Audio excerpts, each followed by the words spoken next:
Dinosaur. ये नाम सुनते ही हमारे मन में विशालकाय और अजीबोगरीब जीवों की छवि उभरती है। ये शब्द ऐसे विशाल और अजीब जीवों की याद दिलाता है जिनकी कल्पना करना भी मुश्किल है, लेकिन वो असली थे। 18 करोड़ साल तक वो हमारे ग्रह के राजा थे। वे हर प्रकार के वातावरण में रहते थे, चाहे वह घने जंगल हों या विशाल मैदान। वो वहां घूमते थे जहां आज हम चलते हैं, और उनकी उपस्थिति ने हमारे ग्रह को हमेशा के लिए बदल दिया। उनकी हड्डियां हमारे पैरों के नीचे दबी हुई हैं, और ये हड्डियां हमें उनके जीवन की कहानियां सुनाती हैं। उनकी कहानी जीत, त्रासदी और अंततः विलुप्त होने की कहानी है। एक विशाल उल्कापिंड ने उनके युग का अंत कर दिया।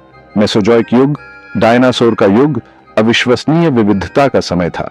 इस युग में जीवन ने कई रूप धारण किए। कुछ डायनासोर जैसे ब्रैकियोसॉरस कोमल दानव थे। उनकी लंबी गर्दन पेड़ों की ऊंचाइयों तक पहुंचती थी। वे शाकाहारी थे और पेड़ों की पत्तियों पर निर्भर थे। अन्य जैसे टायरानोसोरस रेक्स भयानक शिकारी थे। उनके दांत खंजर जैसे थे। उनके जबड़े इतने शक्तिशाली थे कि हड्डी को कुचल सकते थे। वे मांसाहारी थे और शिकार पर निर्भर थे। गर्म शुष्क रेगिस्तान से लेकर हरे भरे उष्ण कटिबंधीय जंगलों तक डायनासोर पृथ्वी के हर कोने में फले फूले।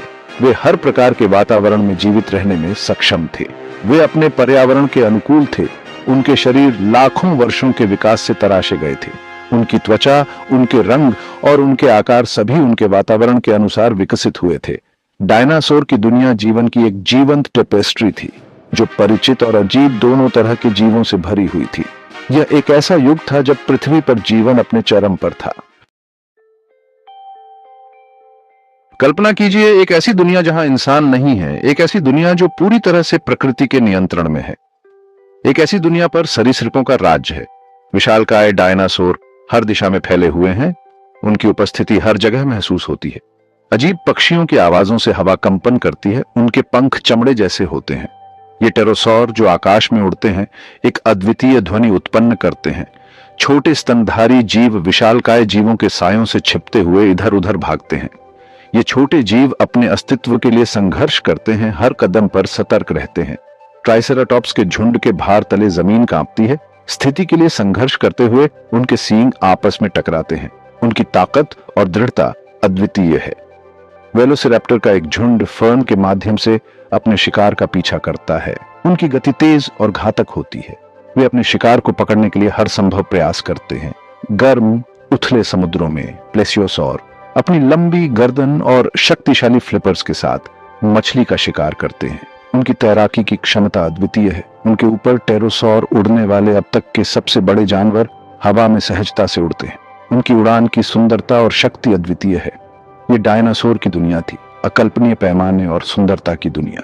हर कोने में जीवन की विविधता और शक्ति दिखाई देती है। एक ऐसी दुनिया जो हमारे अपने समय से लाखों साल पहले मौजूद थी। यह प्राचीन पृथ्वी का एक युग था जब जीवन अपने सबसे प्राचीन रूप में था।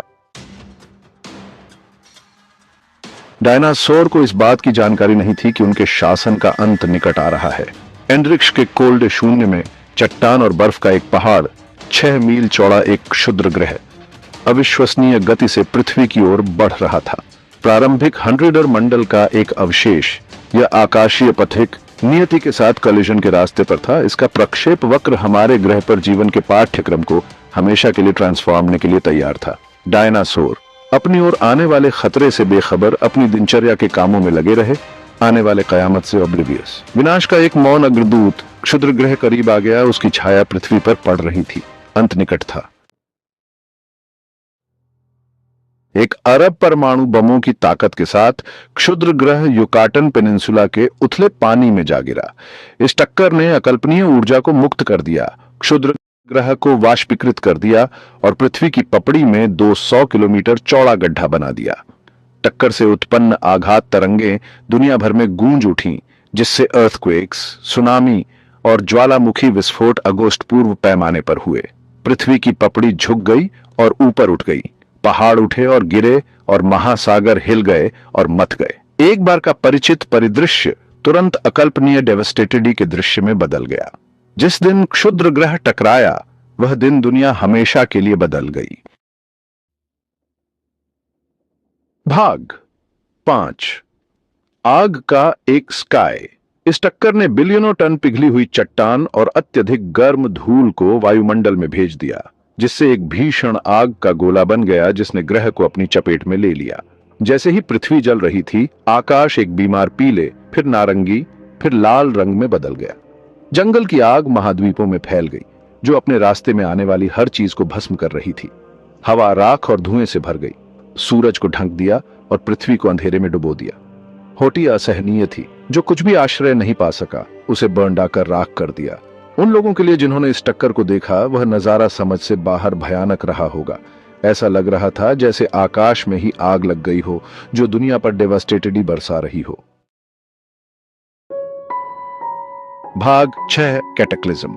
इस टक्कर के तुरंत बाद के परिणाम तो आपदा की शुरुआत भर थे। वायुमंडल में स्प्रेडी धूल और मलबे ने सूर्य को ढक दिया, जिससे एक वैश्विक सर्दी का दौर शुरू हो गया जो वर्षों तक चला। तापमान गिर गया, पौधे मुरझा गए और मर गए, और खाद्य श्रृंखला ढह गई। भोजन और आश्रय से वंचित डायनासोर डीदने लगे।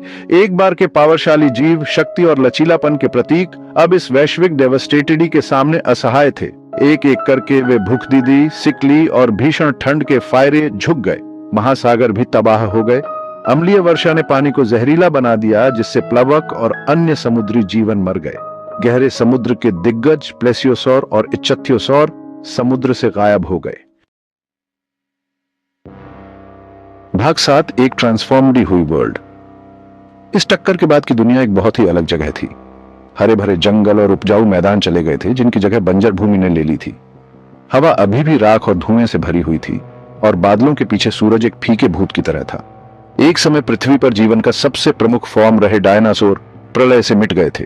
उनका शासन, जो लाखों वर्षों तक चला था, समाप्त हो गया था। इस टक्कर ने एवोल्यूशनवादी घड़ी को रीसेट कर दिया था, जिससे पृथ्वी पर एक नए युग का मार्ग प्रशस्त हुआ।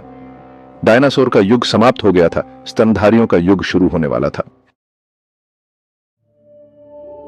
भाग 8, सर्वाइव्ड हुए लोग। इस टक्कर से सारा जीवन नष्ट नहीं हुआ था।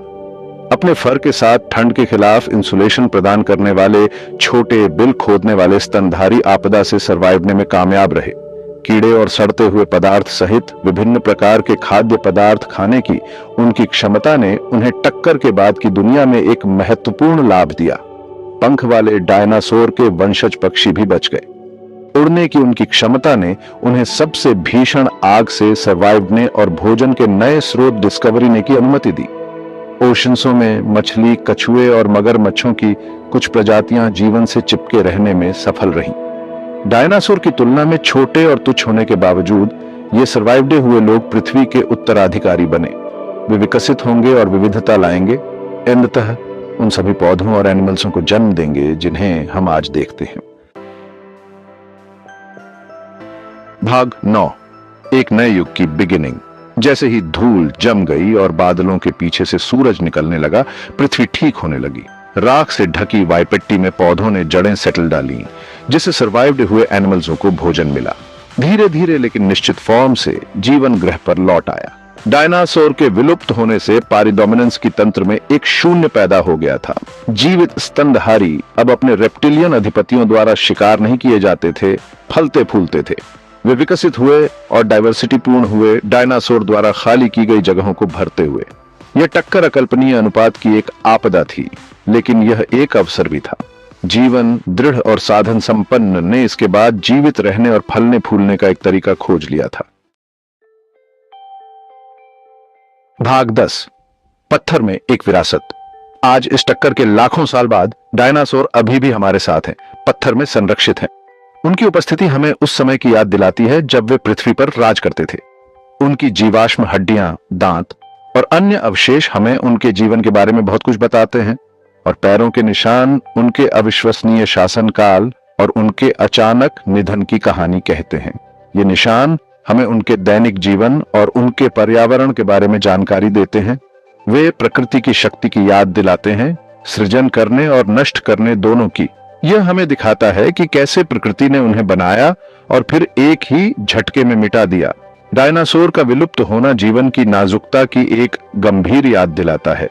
यह हमें सिखाता है कि जीवन कितना अस्थिर और अप्रत्याशित हो सकता है।